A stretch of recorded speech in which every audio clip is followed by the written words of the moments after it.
Thank you all.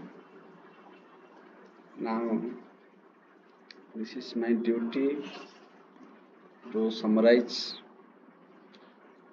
and to have my own observation on this topic, Bhakti. Very nicely presented by you all. I am really grateful to all of you, not only for the talks but also for your decoration, for the arrangement, for your mindset. That shows your bhakti, that shows your love, that shows your concern for this occasion.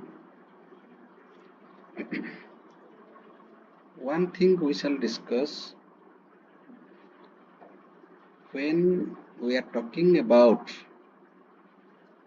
Jnana, Karma and Bhakti.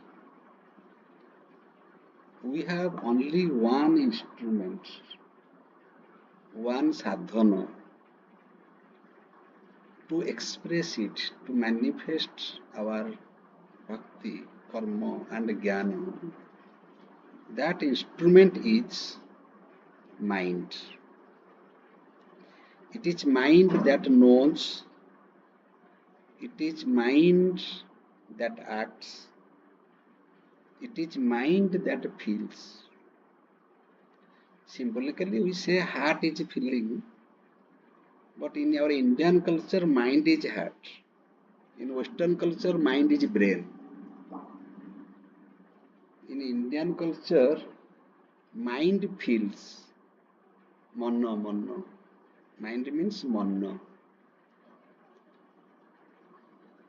In Western culture, mind is a cognitive instrument. But in our culture, mind is an emotional instrument. Beyond emotion, in the cognitive instrument is buddhi, viveka. That is called also in English, there is also a term intellect. So there is a difference between mind and intellect. Mind is emotional, intellect is intellectual. So it is mind that is the root of Jnana, Karma and Bhakti. So our primary concern is to love our mind. Automatically our love will be extended towards everything. And that mind is the only friend of us, and that mind is the only enemy of us. There is a beautiful verse in Bhagavad Gita, the fifth verse of 6th chapter. That verse says that you transform yourself by yourself. No teachers, no scriptures, no religion, no science, no government, no culture, no parents, nobody, nothing, no education can transform you if you do not want to be transformed. So you are the center of attraction, you are the center of concentration, you are the center of achievement, you are the root cause of your perfection. Which person? Did you get my point or not? You. Nobody else. Not your twin sister, not your lovely mother, not your father. They may misguide you. Your mother may misguide you out of affection, out of a deep love. If you quarrel with your neighbor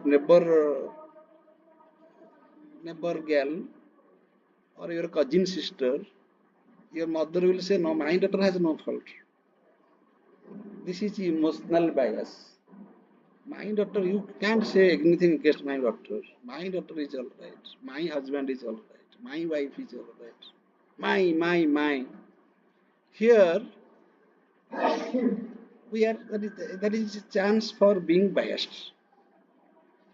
So even mother is not the person who can guide you absolutely in the absolutely perfect way. It is only you. So your mind is your friend, and the same mind is also your enemy. It is mind that binds you and that liberates you. It is mind that makes you happy and unhappy. It is mind that helps you accumulate more wealth, and it is that mind that can live even the kingdom, like Buddha, can live everything, can accept everything, can live everything. Vairagya bhava is a possibility of a mind. Attachment is also possibility of a mind. So raga and dvesa. Raga means attachment. Dvesa means aversion, hatred. These two are negative perspectives of our mind that disturbs the flow of our jnana, that disturbs the flow of our action, that disturbs the flow of our love. I had told in the last session that our existence has three causes, that the body we have, the mind we have, and the vasana we have. Vasana is unseen. It is there. It is about our past life or past days of this life. But today I shall say, even where from the vasanas come, vasana or the causal body or karana sarira is the real cause, unseen cause, hidden cause, secret cause of our physical sarira and sukma sarira. But where from the vasanas come, where from that desires come, out of which the physical and mental existence are possible? Vasanas come from three sources. Desanuvartanam, number one. Number two, Dehanuvartanam. Number three, Shastranuvartanam. How your vasanas have been created? It is a Desanuvartanam in the Desa. Desa means the geographical area, the family where you are brought up. The town, the city, the country, we are all privileged because we belong to India in total. We are all great. We are all refined in one sense. We are living in such a beautiful country, such a cultured country as a whole. So this is our Desanuvartanam. So the vasanas of Indian people will be different from the vasanas of American people. You go and taste them. The love sense that is with the vasana of an Indian and the love sense that is within the vasana of an American will be different. Because Desanuvartanam, in which desa you are living. The desa determines that you are a terrorist. Because you are living in that particular area, that within that particular vibration, that you will become a terrorist. Desanuvartanam, my family.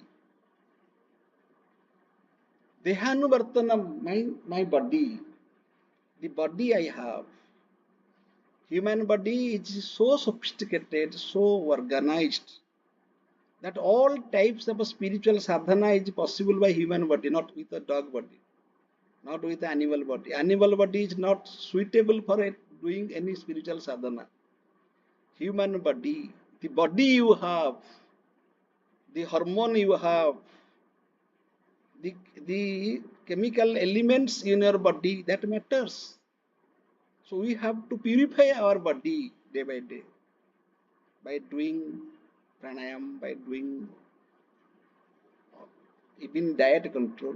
Many people overeat. If it is tasty, they will take more. This is not love for food.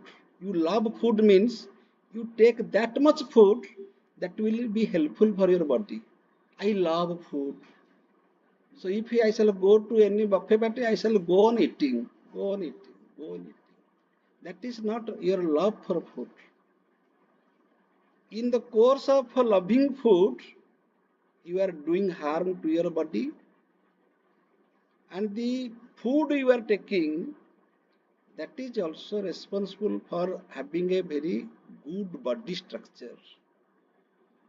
We should have a good body is also responsible for your vasana.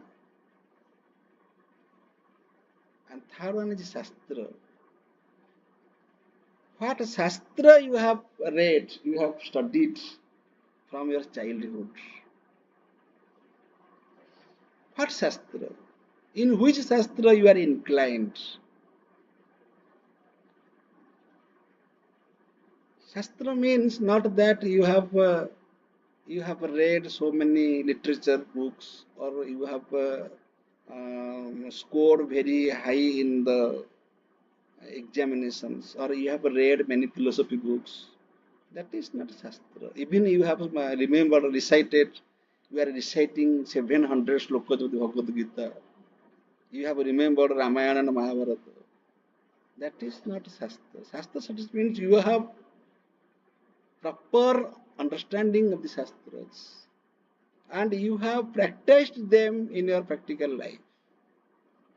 Shastranuvartanam.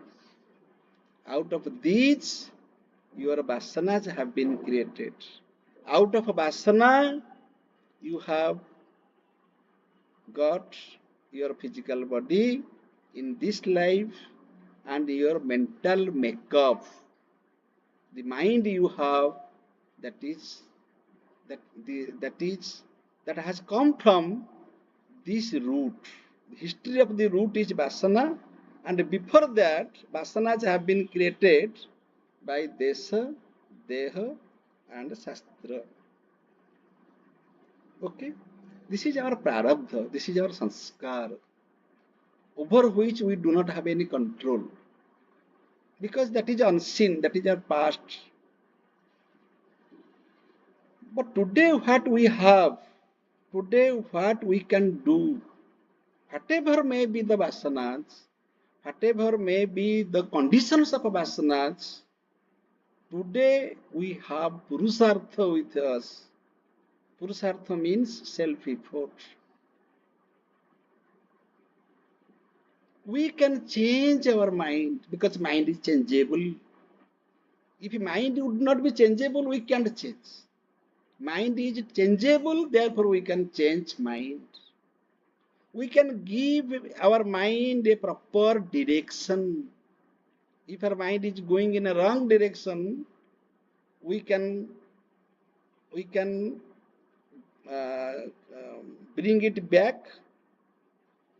We can return our mind to its native state, and we can give a right direction. Right direction. What is the right direction? There should be, mind should be elevated to its highest perfection. Mind should be free from suffering. Mind should be free from agitation. Mind should be calm. Mind should be steady. Mind should be equipoised. Mind should be peaceful. That is the proper direction. In that direction, we shall move our mind to go on, to move on. We should give a direction to our mind. And how is it possible? By employing our mind, by exercising our mind in these three sadhana: jnana sadhana, karma sadhana, and bhakti sadhana. What is karma sadhana? How can we put our mind on karma sadhana? The simplest thing is we should love our karma. We should have bhakti for our karma. How can it be understood that we have a bhakti for our karma? We have love for our karma if we do niskama karma. Niskama karma means we have a bhakti for our karma, nothing else. Simply you love your karma, your mind will never run after consequences. You are practicing otherwise. You are practicing that I shall stop thinking about consequence, I shall stop thinking about consequence, then I can do niskama karma. No, it is impossible. Because karma is voluntary. Karma is not involuntary. And voluntary means kamana. What do you mean by voluntary action? Voluntary action means when you do something voluntarily, deliberately, by your own willing. So how can you say that karma can be done without kamana? Kamana is a must. Because your action is not, only in involuntary action, there is no chance of a kamana. If you say that your karma is a voluntary action, there must be kamana, because voluntary means kamana. You have a desire, deliberately you are doing something.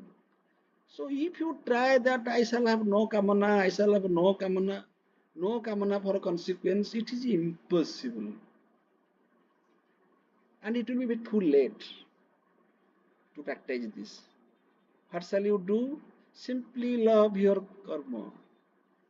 Simply love your karma. I shall do this karma. This karma is assigned to me. Suppose I have been assigned to teach you. This is my class. I shall teach you wholeheartedly. I am not teaching you for getting salary. That is, if I will not teach you, I shall get salary. Don't mind. If I shall cheat you, if I shall not teach you properly, but the properly teaching is individual's personality. It is not guaranteed by any service code. But in addition to that, I teach you properly. I take care of you while I am teaching you. That means I love you. I love my students. I love my duty. I love my karma. This much. Consequence will follow automatically. If I say that, if I claim that I love my action, then there is no need of running after consequences. Otherwise, if you have any slackness, if you have any loose point, if you are not so committed towards your karma, then your mind will have a gap to run after consequences, because you are giving your mind a scope for running after consequences. There is no scope at all, because you love your karma.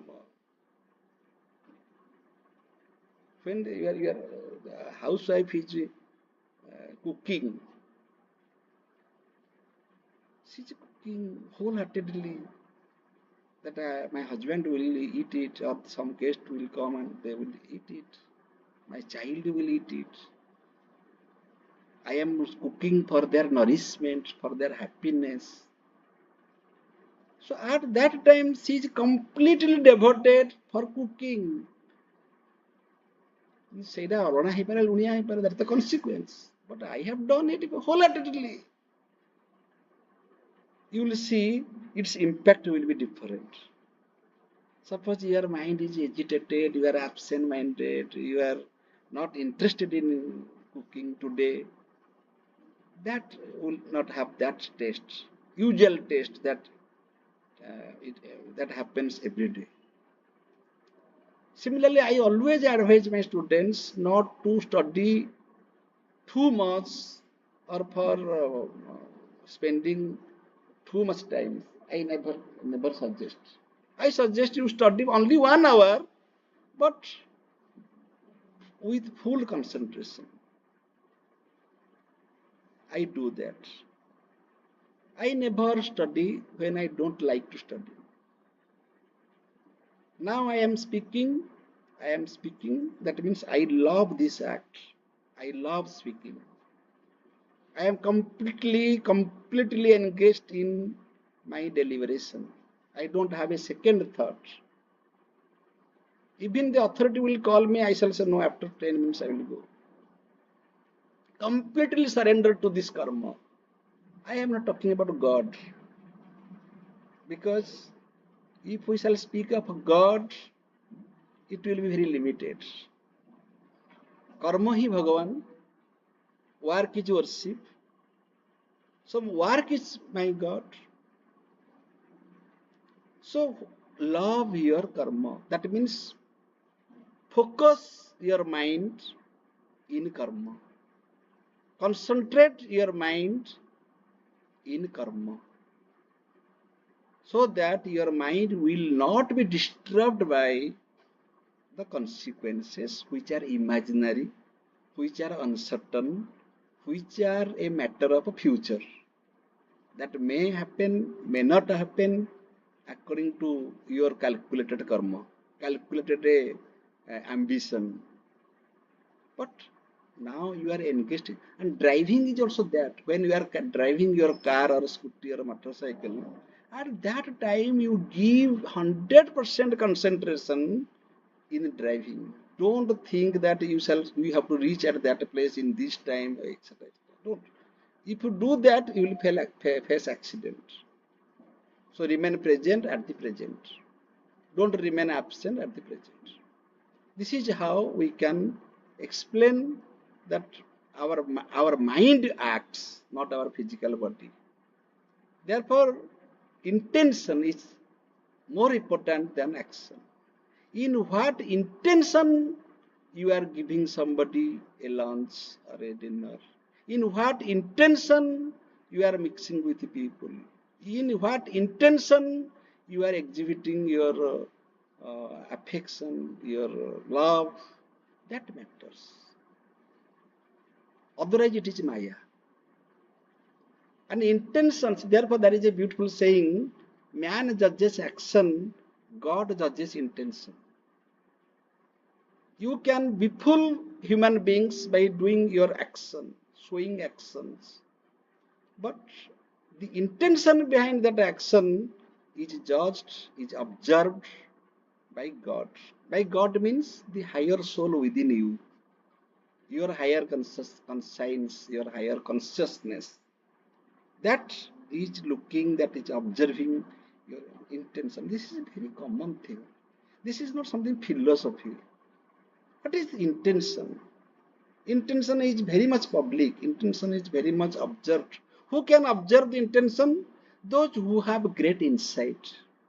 Those who are men of wisdom. Deep insight. They can know your intention. They will never be befooled by your action. So karma part is over. Then jnana. Mind should be engaged in jnana. World Philosophy Day. Philosophy is defined as love of wisdom, bhakti for wisdom, love of wisdom. That we should love for attaining knowledge and we should love knowledge itself. Therefore, in our culture, knowledge and life are not two things. Knowledge and life are not two things. Knowledge and life are one and the same. What I know, I should become that. Knowing is becoming. Knowing is becoming. In Western culture, knowing is knowing. Knowing is informing. In our culture, Knowing is becoming. Philosophy is directly connected with human life. So I should love knowledge. I should love knowledge. It will be wrong to say that I should love my knowledge. No, I should love knowledge itself. Sadhavan labhyate jnana. Those who have sadha, those who have love for knowing, they can know, otherwise they can't know. There are many students in this class, but those who have sadha, they can grasp, they can assimilate. Taking food and digesting food are two separate things. You take food, but you don't have capacity to digest. Then it will not help in making your health. Similarly, listening and grasping are two things. You listen to many things, listen to your teachers, but you don't have the grasping capacity. You fail to assimilate them. Assimilate. A good student can assimilate separate thoughts and can make a single thought. You can assimilate different concepts and you can make a single concept, single thought. Sadhavan labhyate jnana. And you should love for love. You should love for love. Bhakti. Bhakti for bhakti. That means the way I love my child, that should be free from attachment. That should be free from attachment. That in any way I should not misguide my child. I should not misguide my student. I should not misguide anybody whom I love. So that means the love should be very much pure. So the word bhakti has three elements: love, respect, and faith. If any one of these is lacking, Professor K.C. Patnaik is here and he has given me this message on WhatsApp. I love that quote. There is no audience today because this is only for our department, but Professor Patnaik desired that I shall listen to the deliberation of the students. And I am quoting his message that bhakti has three basic elements. One is love. Bhakti is not exactly love. Love plus respect plus faith. If any one of these is lacking, then it is not bhakti. Bhakti is a very wider concept. I am giving an example. ଦେବତା ମାନେ ମଧ୍ୟ ଦେବତାଙ୍କୁ ପୂଜା କରନ୍ତି. And we worship Lord Jagannath, we worship Ramachandra, we worship Lord Shiva. Similarly, Shiva worships Ramachandra. Ramachandra is the Ishta Devata of Shiva.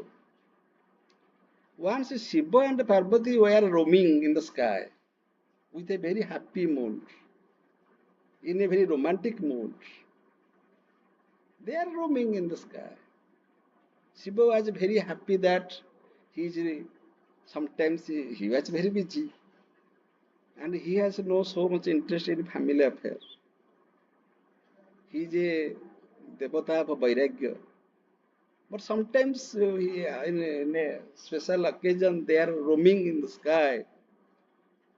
Lord Shiva saw that Ramachandra is moving in the jungle alone and he is searching Sita desperately with tears in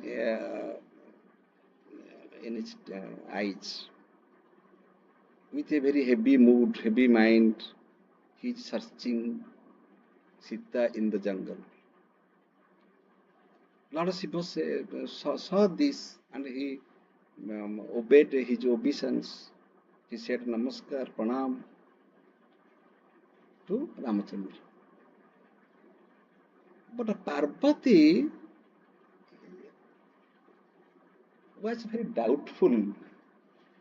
She said to Lord Shiva that you see this man is not genuine.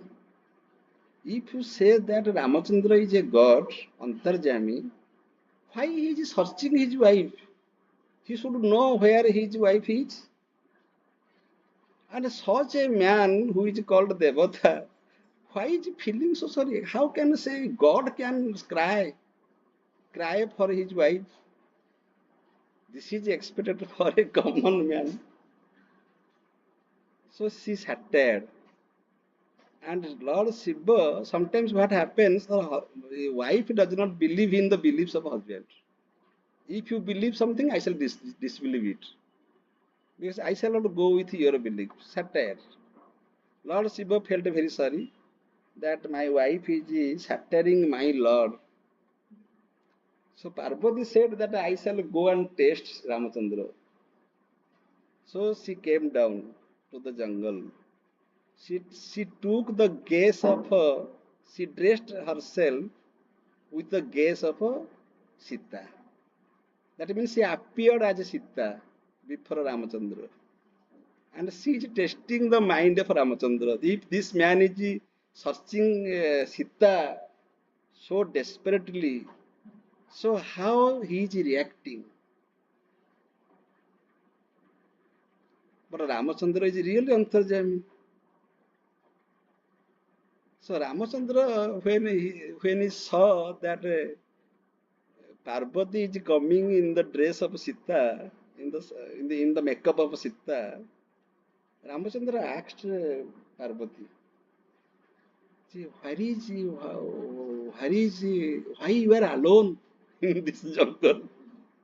That means, where is Lord Shiva? Why you are alone in this jungle? With this sentence, Parvati disappeared. And the person who comes with a thief mind, he will not stay when he will be cut off. So Parvati disappeared. Okay. Then Lord Shiva disliked Parvati. That you are my wife,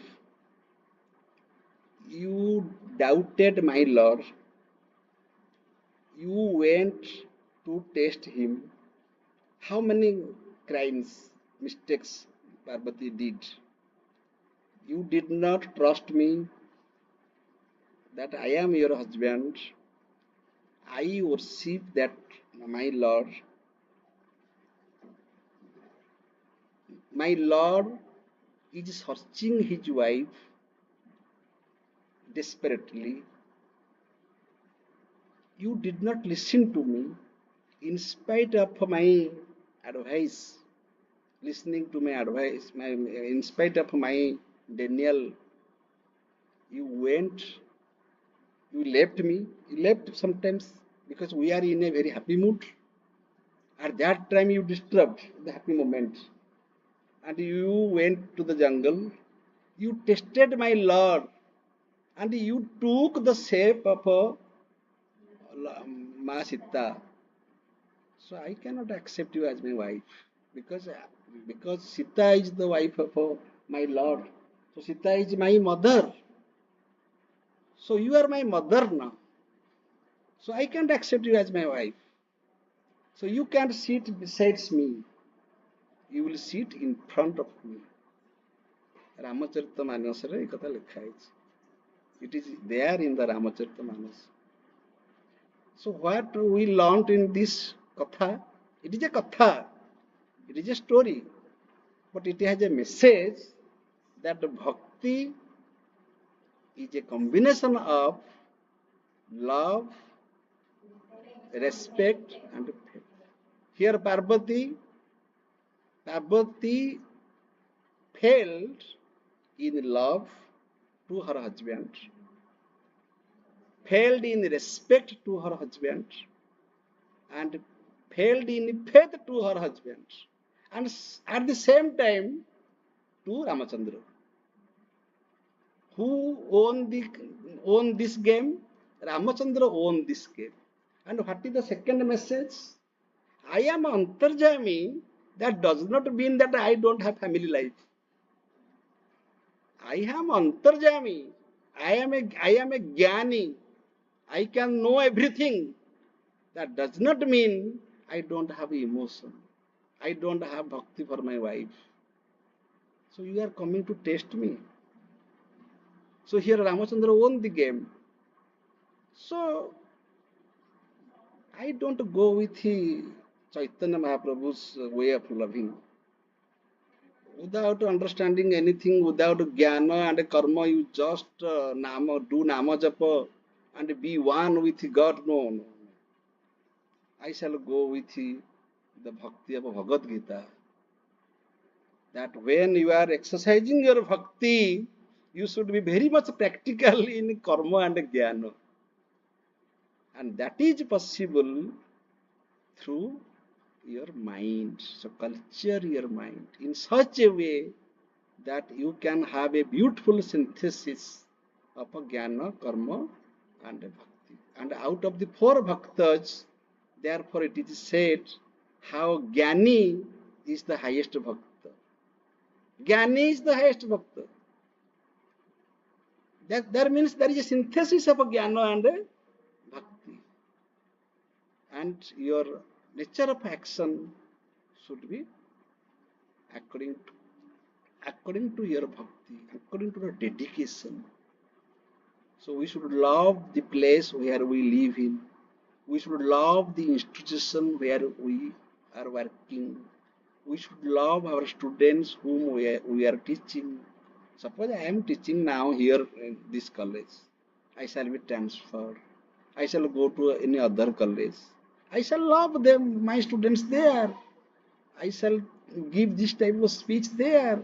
I shall organize this type of seminar there because I love my work. Wherever I shall ଢିଙ୍କି ଜଳିବ ଧାନ କୁଟିବ. The person who loves his work is a karma yogi. The person who loves to attain knowledge is a jnana yogi. Attain knowledge, love. Sadabhana labhyata jnana, labhyata. And the person who loves feelings is a real bhakta. I can understand your feelings. And that feelings should be free from pretension. That means your feeling should not have a second intention. It should be pure, crystal clear. Then only there will be yoga. Yoga means union. There will be no duality. One will be merged with the higher consciousness. Okay? Thank you. Thank you. Today, actually, students delivered very beautifully. Extempore talk they delivered, and I am very grateful to Professor Patnaik. Sir, will you speak something, sir? It will be recorded in YouTube. K.C. Patnaik, sir. Are you Will you able to speak? hear me? Yes, you are audible, sir. Are you? Yes, I sir. am Yes, audible. sir. Thank you Yes. very, thank you very much for giving me the opportunity to listen to the enlightened talks.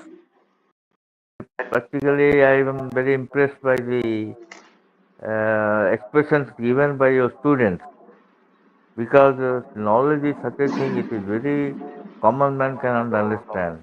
It is your endeavor, your interest, your encouragement, enthusiasm,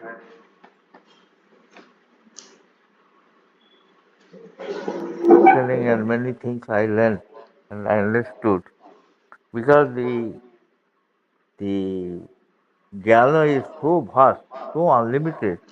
As much as you learn, as much as you feel that you have yet to learn.